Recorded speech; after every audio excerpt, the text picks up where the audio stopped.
आपने ऐसे तमाम विद्यालय देखे होंगे जिनमें हजार कमियां हैं, लेकिन कमियों के साथ साथ आज मैं एक ऐसे अच्छाई से पूर्ण विद्यालय में आपको लेके आया हूं, जहां पे सबसे पहले मैं आपको बता दूं ये विद्यालय चाट फिरोजपुर का विद्यालय है, कंपोजिट विद्यालय है।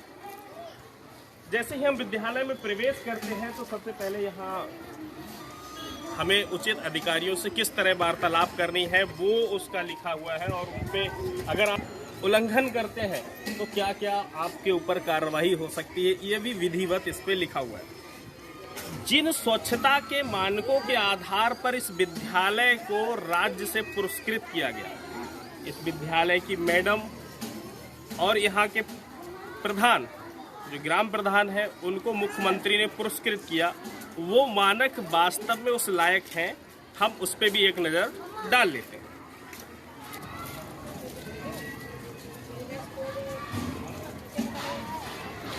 से ही विद्यालय के अंदर प्रवेश किया तो हमें एक स्वच्छ साफ सुथरा एक पार्क दिखाई दिया, जो आप अपने आप ही कैमरे में कैप्चर हो रहा है उसको देख सकते हैं। मैं चाहूँगा कैमरामैन पहले एक बार इसको अच्छे से दिखा दें, यहाँ की सुंदरता में जो चार चांद लगा रहा हुआ पार्क। जब हम पार्क के चारों तरफ घूम रहे थे तो उसी घूमते समय हमारी नज़र पड़ गई यहाँ की उन पेंटिंग्स पे जो बच्चों को सिखा रही है, बता रही है। और क्या बता रही है पहले मैं आपको दिखा दूँ। यहाँ पे लिखा है भारत और यहाँ पे लिखा है उसका राजनीतिक मानचित्र। भारत का नक्शा पूरी तरह से बना हुआ है और आप देख सकते हैं कि प्रत्येक राज्य जैसे कि उत्तर प्रदेश उसकी राजधानी, राज्य और उसकी राजधानी सहित इसमें नामांकित किया गया है। और इसे देखकर बच्चों को कुछ और सीखने की आवश्यकता नहीं है। यदि बच्चों को राज्य और उनकी राजधानियाँ सीखनी है तो वो कुछ ना करें, किताब उठाने की आवश्यकता नहीं, सिर्फ यहाँ आएंगे और भारत के नक्शे को देखेंगे और इससे सीखेंगे कि कौन से राज्य की राजधानी क्या है। ये राज्य और उनकी राजधानियाँ सीखते हैं और इसके बाद उनको पता होता है, जैसे कि हम बात करते हैं उत्तर प्रदेश, और उत्तर प्रदेश के अंदर उसकी राजधानी लखनऊ, और हम उत्तर प्रदेश के निवासी हैं, यहाँ के बच्चे उत्तर प्रदेश के निवासी हैं, फिर वो आ जाते हैं उत्तर प्रदेश के मैप में। ये हमारा जो देख रहे हैं आप पूरा उत्तर प्रदेश का मैप बना हुआ है और हमारे उत्तर प्रदेश राज्य में 75 जिले हैं। 75 जिलों का नाम यहाँ 1 by 1 दिया हुआ है और साथ में हमारे प्रदेश की प्रमुख नदियाँ कौन सी हैं, प्रमुख कृषि उत्पादक क्या है और प्रमुख उद्योग क्या है, ये भी हमारे बच्चों को सिखाने की आवश्यकता नहीं है। यदि इनकी आवश्यकता पड़ती है तो यहाँ लिखा हुआ है, बच्चे आए स्वतः उसे देख सकते हैं और ये पेंटिंग्स बता रही हैं जानकारी के लिए, ये पर्याप्त है। मानक की बात करें तो उसमें अहम बात आती है कि वहाँ पानी और हाथ धुलने की व्यवस्था कैसी है। इसी पे हम बात करें तो यहाँ देखिए ये जो है टंकी है जिसमें पानी प्रॉपर आता है और इसके साथ साथ में यहाँ हैंड वॉश करने के लिए साबुन की भी पर्याप्त व्यवस्था रखी जाती है। विद्यालय के अंदर जो पिलर बनाए जाते हैं उसका उपयोग होता है दीवार से हमारे जो स्लैब होता है उसको रोकना, लेकिन इन पिलर का और क्या प्रयोग हो सकता है। अब यहाँ आप देखिए, यहाँ 20 का टेबल है, अर्थात हिंदी में कहें तो 20 का पहाड़ा। ये पिलर, जितने पिलर की साइड है, यहाँ 20 का टेबल है और इसकी बैक साइड से आ जाते हैं तो 9 का टेबल है। इधर आते हैं तो 19 का पहाड़ा लिखा हुआ है, इसके बैक साइड से आते हैं तो 10 का पहाड़ा लिखा हुआ है और इधर आप देख सकते हैं 18 का पहाड़ा लिखा हुआ है। इसी तरह से हर उस पिलर पे कैमरामैन से चाहूँगा किरम भाई किरम दिखा दे, यहाँ टेबल्स लिखे हुए हैं। साथ ही बच्चों को यदि दिनों के नाम याद करने हैं तो आप देख सकते हैं डे ऑफ द वीक, एक सप्ताह में जो दिन होते हैं उनके नाम, Monday, Tuesday, Wednesday, Thursday, Friday, Saturday, Sunday. अर्थात उनको कॉपी खोलने की, किताब खोलने की आवश्यकता नहीं है। यहाँ की जो पेंटिंग है वो भली भांति बता रही हैं कि क्या है। इसी के साथ हम अभी चाहेंगे कि क्लास में प्रवेश करें और जैसे ही हम क्लास में प्रवेश करते हैं तो यहाँ एक शांति का माहौल है, बच्चे बैठे हुए हैं। आप सभी पढ़ाई कर रहे थे? अब मैं आप बता दूं आपको, यहाँ पे देखिए, आप पेंटिंग्स में देखिए, मैं चाहूँगा कैमरा से दिखाएं यहाँ समास के प्रकार लिखे हुए हैं अर्थात भेद, और उसकी डिफिनीशन भी लिखी हुई है, परिभाषा। जैसे ही हम इसके आगे बढ़ते हैं, कैमरामैन से चाहूंगा कि दिखाएं तो हमारा सोलर सिस्टम, और उस सिस्टम में जो भी हमारे हम कह सकते हैं सूर्य और सूर्य के चारों तरफ परिक्रमा करने वाले जो पिंड है उनको ग्रह कहते हैं, और ग्रह जो है वो यहाँ दर्शाए गए हैं। साथ में यहाँ प्रदेश के राजकीय प्रतीक जो भी है, एक बच्चे से जानकारी ले लेते हैं। बेटा आप खड़े हो जाओ। ये जानते हो आप क्या लिखा हुआ है? कैमरामैन से चाहूंगा उधर दिखाएंगे ना, क्या लिखा है यहाँ पे? हाँ, ऊपर वाला सबसे ऊपर क्या लिखा है? समास के भेद।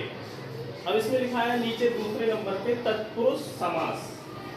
आप पढ़ के बताओ।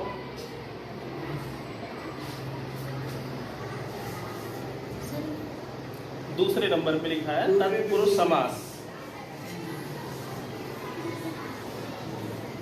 समास का उत्तर पद प्रधान हो और पूर्व पद गौण हो उसे तत्पुरुष समास कहते हैं। जैसे तुलसीदास कृत, तुलसी द्वारा कृत रचित। क्या नाम है आपका? कौन सा क्लास है? ठीक है, बैठ। साथ ही यहाँ पे कंपाउंड्स लिखे हुए हैं, जैसे कि मान लीजिए कार्बन डाइऑक्साइड, तो उसका फॉर्मूला क्या होता है? क्या होता है? CO2। और मैग्नीशियम ऑक्साइड सारे बच्चों को पता है। हम स्कूल के साइंस ग्रुप में प्रवेश कर रहे हैं और जूनियर हाई स्कूल में कंपोजिट विद्यालय है ये, और जहाँ मैं देखता हूँ अगर बहुत सारे इंटर कॉलेज भी मैंने देखे हैं जहाँ पे साइंस लैब नहीं होती है, यहाँ साइंस के रूप में हमने प्रवेश किया। यहाँ पे सबसे अच्छी चीज, मैडम जी साइंस का टीचर कौन है आपके यहाँ? ये वो कभी इससे स्लाइड के बारे में बताया गया था?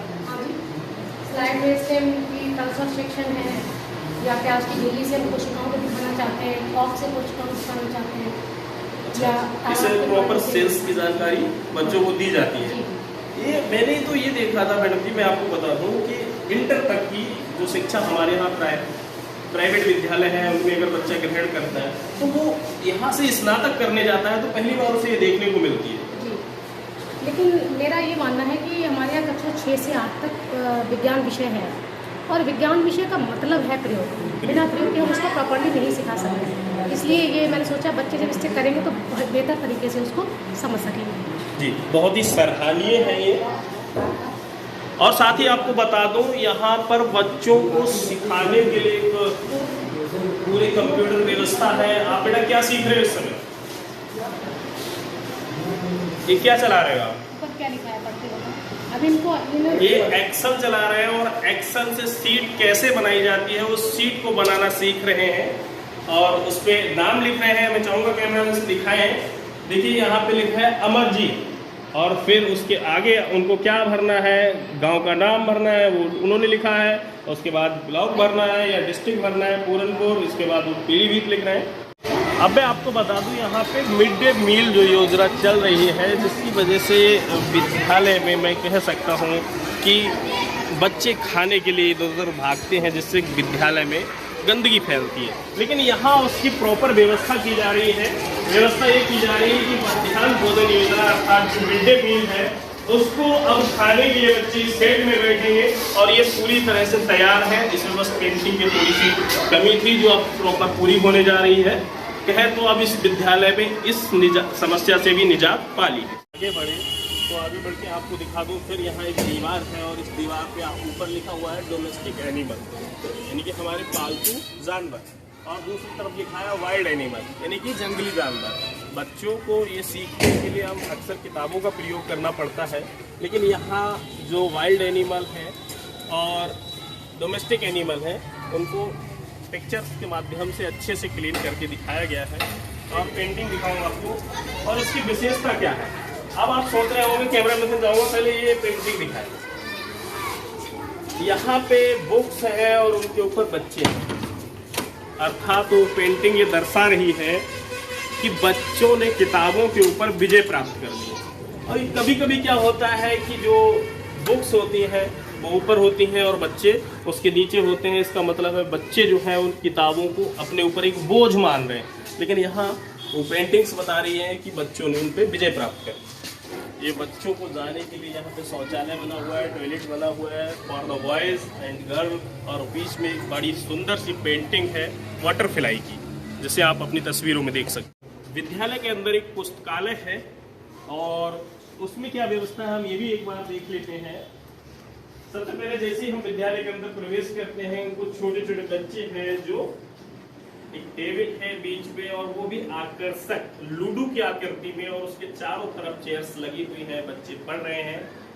और बेटा यहाँ रोज पढ़ने आते हो? Yes sir. ठीक, अब मैं अपने कैमरा पर्सन से चाहूंगा एक बार लाइब्रेरी को पूरी तरह से दिखा दें।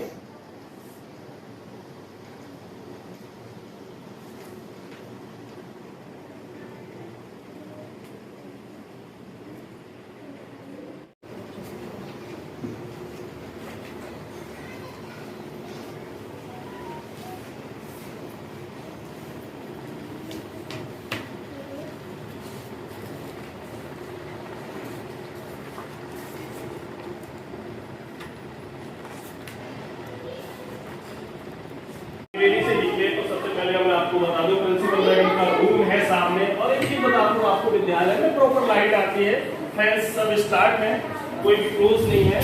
अब सामने आप देख सकते हैं यहाँ पे प्रिंसिपल रूम है और हम रूम में प्रवेश करते हैं। मैडम बैठी हुई है और बड़े सौभाग्य की बात है शायद प्रधान जी भी बैठे हुए हैं। तो आप ग्राम प्रधान जी है ना? जी। अब हम मैडम से जानना चाहेंगे ये इन्होंने कब से और किस लगन से किया, कि क्या प्रयास रहा उनका। सबसे पहले मैडम आपसे जानना चाहूँगा, आपको 1 अगस्त 2022 को मुख्यमंत्री द्वारा पुरस्कृत किया गया स्वच्छता के दृष्टिकोण से, आपका विद्यालय उसमें चयनित हुआ। कैसा रहा ये प्रयास आपका? बहुत ही अच्छा रहा और शुरू से 2007 से मैं यहाँ हूँ। शुरू से ही मेरा ये संकल्प था कि विद्यालय को अच्छे स्तर पर ले जाऊँ, मेरे बच्चे अच्छे से स्किल्ड हों। और ये मुख्यमंत्री जी का बहुत ही साधुवाद देती हूँ मैं उनको, बहुत ही अच्छा उनका प्रयास था जो उन्होंने हीरो को परखा। उनके इस पहल से अन्य विद्यालय भी सीख लेंगे और हमें भी प्रेरणा मिलती है और अच्छा करने की और आगे बढ़ने की, जो हमारे ड्रीम प्रोजेक्ट्स हैं उनको पूरा करने की। बहुत अच्छा। इसमें स्वच्छता की दृष्टि से बात करें तो मैं समझता हूँ 19 मानक थे शायद उसमें, जो आप वो 19 मानक पे हमारा विद्यालय खड़ा उतरा। इसमें आपको क्या लगता है शिक्षा विभाग का कितना सहभाग रहा आपके लिए सहयोग करने में, गवर्नमेंट का कितना सहयोग रहा, यहाँ के ग्राम प्रधान का कितना सहयोग रहा? सभी का मिला जुला सहयोग रहा, बहुत ही ज़्यादा। हमारे जिलाधिकारी महोदय श्री पुलकित खरे जी, उनका सबसे पहला यहाँ पे योगदान था कि उन्होंने हमें मार्गदर्शन दिया कि हमें क्या करना है। हमारे ग्राम प्रधान जी, इन्होंने हर बात पे हमसे समन्वय बनाया, हमसे जो भी सलाह हमने दी, या जैसे हाइजीन के ऊपर हमने काम किया, हैंड वॉश यूनिट्स है। इससे पहले जो हमारे पूर्व प्रधान थे श्री जमन लाल जी, उन्होंने भी काफ़ी इंफ्रास्ट्रक्चर पे हमारा सहयोग किया विद्यालय को अच्छा बनाने में। और वर्तमान प्रधान जी ये भी बड़ा ही अच्छा समन्वय करके सारी व्यवस्था, एनडीएम कक्ष नहीं था हमारे पास तो उन्होंने व्यवस्था की और बच्चे हाइजीन तरीके से बैठ के बिना किसी असुविधा के खाना खा सकेंगे। ये बहुत ही अच्छा प्रयास है। इसके अलावा हमारे ब्लॉक प्रमुख जी हैं और हमारे जितने जनप्रतिनिधि हैं उनका भी सहयोग रहता है। अन्य विद्यालयों को मैडम, जो विद्यालय इस समय इस दृष्टि से बहुत पिछड़े हैं, आपने तमाम वीडियोस देखे होंगे, जो स्कूलों की स्थिति है उसको कई रिपोर्टर्स दिखाते हैं, तो उनको क्या संदेश देना चाहेंगे आप? संदेश देखिए, मैं यही देना चाहूँगी कि हम अपना काम अच्छे से करें, एक संकल्पशीलता के साथ करें। और जब हम समाज में हर एक कड़ी जुड़ेगी, एक दूसरे के अगर हम दोष निकालते रहेंगे तो समन्वय नहीं बन पाएगा, समाज आगे गति नहीं कर पाएगा। हम एक समन्वय बना के चलेंगे कि हमें समाज के लिए, अपने देश के लिए अच्छा करना है, सारी कड़ियाँ आपस में जुड़ेंगी तो बेहतर रिजल्ट आएंगे। जी। यहाँ प्रधान जी भी उपस्थित हैं, अब इनसे भी जानना चाहेंगे। प्रधान जी, सबसे पहले तो आपको बहुत शुभकामनाएं, मुख्यमंत्री के हाथों से आप सम्मानित हुए हैं, कैसा महसूस करते हैं? मैं बहुत ही आदरणीय माननीय मुख्यमंत्री जी आदित्यनाथ को सराहना करता हूं, जो उन्होंने मुझे सम्मानित किया मैं उनका सदा ऋणी रहूँगा। और जनता ने जो मुझे समय दिया है, 2021 से जून 2019 को मेरी शपथ हुई थी, तब से मैं लगा हुआ हूँ। और हमारी माननीय जो स्कूल की सहायक अध्यक्ष हैं, उनके सहारे मैं काम कर रहा हूँ। और जब तक मेरे पास प्रधानी रहेगी, मैं सदा बच्चों के लिए उनका कार्य करता रहूँगा। जो भी मेरे हृदय में होगा, मैं उनकी सराहना कर रहा हूँ। और सदैव बच्चों के लिए, क्यों बच्चे जो होते हैं पढ़ने लिखने में देश का भविष्य होते हैं, उसके लिए कार्य करूँगा। और जनता ने जो मुझे प्रधान पद दिया है, जब तक मेरे पास रहेगा, कोई भी आए, मैं उनके कार्य के लिए हमेशा सदा उनके पास सदा रहूँगा और चलता रहूँगा। यही मेरी प्रार्थना है। मैडम जी से एक सवाल और करेंगे कि राज्य स्तर पे पुरस्कृत होने के बाद स्वच्छता के 19 मानक भली भांति कंप्लीट किए और राज्य स्तर पे पुरस्कृत हुए, क्या अब इस विद्यालय को नेशनल लेवल तक ले जाएंगी? मैडम जी आपसे एक अंतिम सवाल है, क्या प्रयास रहेगा कि हमारा विद्यालय नेशनल लेवल के मानक जो है उसे पूर्ण करे और वहाँ तक पहुँचे? जी बिल्कुल प्रयास रहेगा हमारा, और हम ये चाहते हैं कि जो भी मानक है उसमें प्रधान जी के माध्यम से और अपने स्टाफ के माध्यम से, अपने निजी स्तर से हम वो पूरा कर सकें। लेकिन समस्या यहाँ पर हमारे परिवेश की है। परिवेश हमारा कम है, स्थान कम है हमारे पास, लेकिन फिर भी हमारा भरपूर प्रयास रहेगा कि हम इससे आगे भी अचीव करें। राज्य स्तर तक पुरस्कृत होने के लिए और इतनी मेहनत करने के लिए आगे इनका प्रयास है इसे नेशनल लेवल तक ले जाने के लिए, उसके लिए इनको तहे दिल से बहुत बहुत शुभकामनाएं, बधाई। और इसी के साथ अब हम अपने वीडियो की समाप्ति करते हैं। कैमरामैन माया राम के साथ तेजपाल वर्मा। जय हिंद।